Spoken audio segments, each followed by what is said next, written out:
Hello everybody, my name is Valerie and today we're going to be factoring by grouping.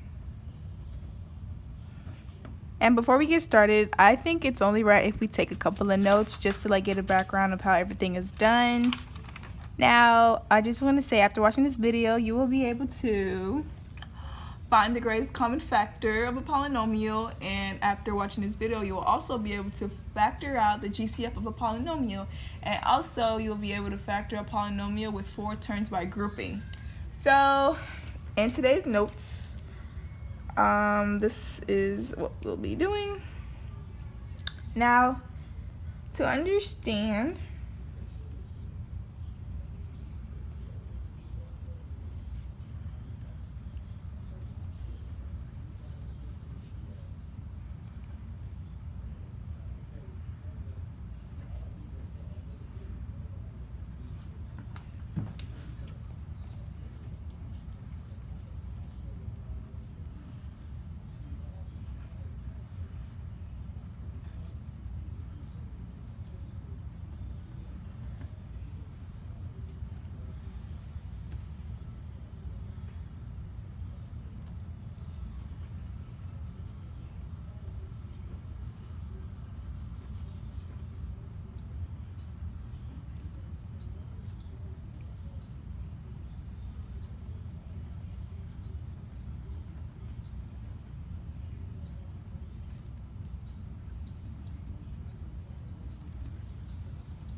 So basically what I wrote is, to understand factoring by grouping, we should start with notes. Factoring by grouping is a form of distributive property. To factor polynomials,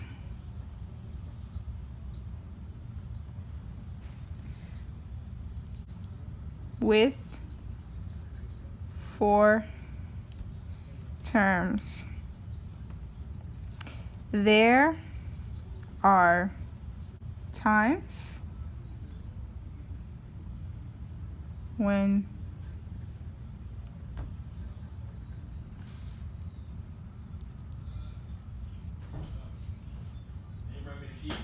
Bring me the keys. Because I need to lock the door.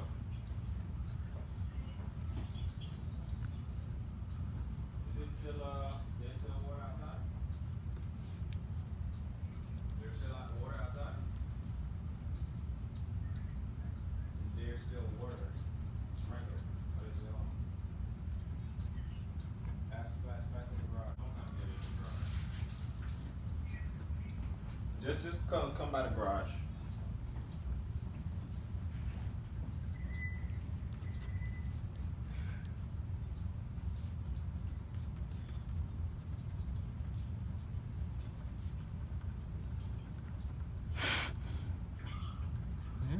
Nice handwriting. Thanks.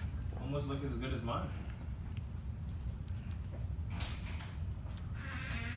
So basically what I wrote is, there are times when you can factor a polynomial when you can factor polynomials by grouping it into 2 groups of terms and factoring the GCF of each.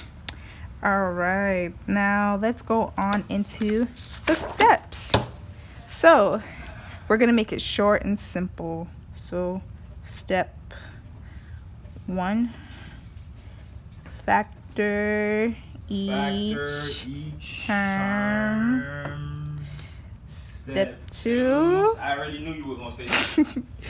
circle the factors they have in common to find the GCF.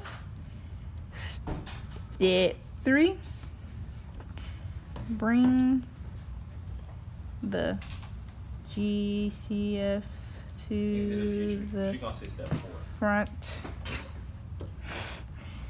and write the rest of the factors in each term. And step 4, check your answer by multiplying. Okay, so step 1, you're gonna want to factor each of the terms because that's basically what you're doing when you're grouping by factoring. Well, factoring by grouping. They have in common to find the GCF. When you factor what they have in common, that's basically how you're gonna find the GCF, when you find what they have in common, so you can come to like a common ground to solve the problem. And then for step 3, you bring the GCF to the front and write the rest of the factors in each term. And when I'm solving the problem, you're gonna better understand what I'm saying, so that's not going to be an issue. So if you don't get it, you'll see it. So as I'm going, I'll be explaining it.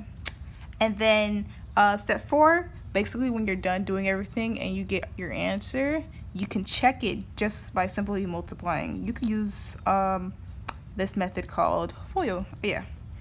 FOIL. I believe the F stands for first, the O stands for outer, the I stands for inner, and then the L stands for last. Okay, so yeah.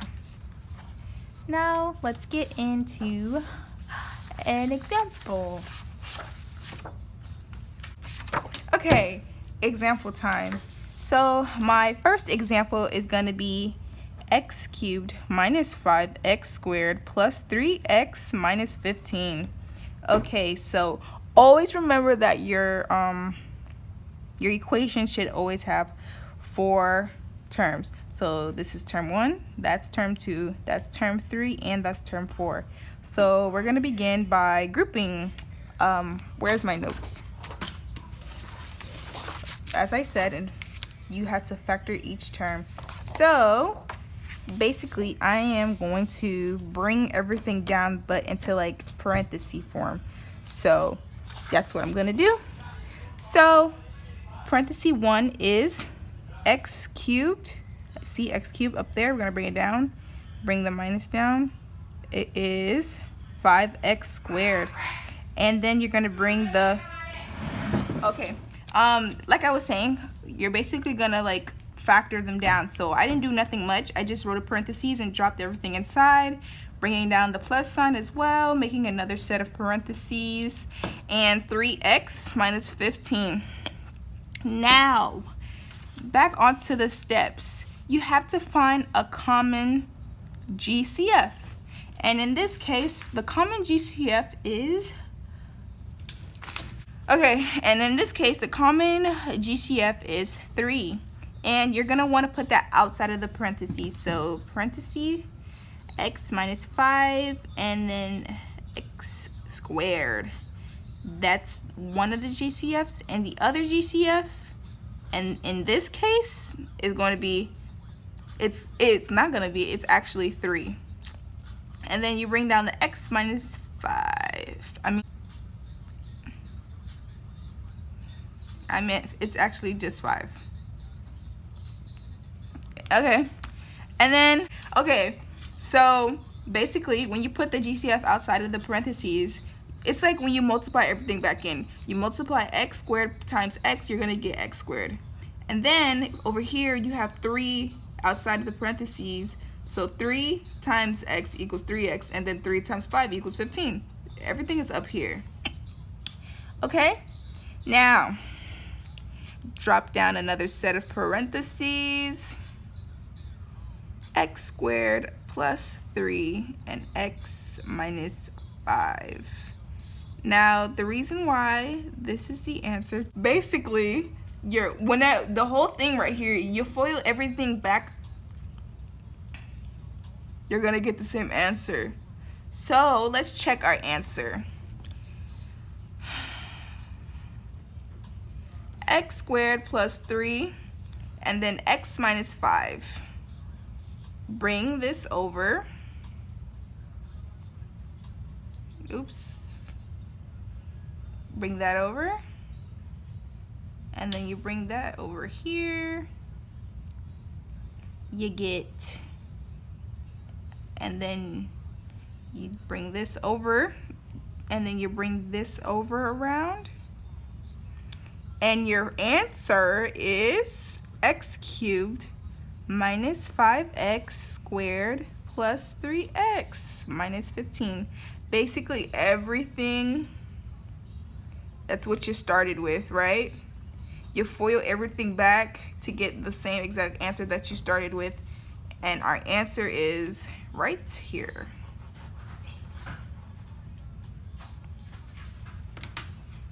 Okay, so we're all done with this answer, with this example over here.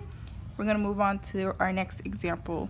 So our next example is gonna be 3x cubed plus 7x squared, and then we're gonna have 3x plus 7 over here. And what we're gonna do is drop down our parentheses, right? Okay, so I forgot to mention in my last example over here that these two factors over here, they're always going, I mean, once you take out the GCF, the two remaining factors should always be the same. Always, always, always. Okay, sorry to backtrack. But moving on, the next problem. You're gonna, okay. Going back to the notes, we have to find a common GCF, right? But in this case, we have no common graded, we don't have a greatest common factor between 3 and 7 to even have GCF. There's nothing, right? All right, moving on. Outside of your parentheses, you place x squared, 3x plus 7 plus 1. We use 1 because we don't have a GCF. So 3x plus 7 goes down. And now that's basically our answer. So you're gonna place your greatest common factor right here, plus 1, and then 3x plus 7 goes inside of the second set of parentheses. And to FOIL our answer out, bring this over here and bring this one around over to the 7. And then we're going to take the 1 and the 3 and then we're going to take the 1 over here. And then you're going to end up with the same answer you started with. So 3x cubed, 2x squared plus 3x plus 7. And that is there. That's your, well, this is your answer. But there you have it, folks. We are finished.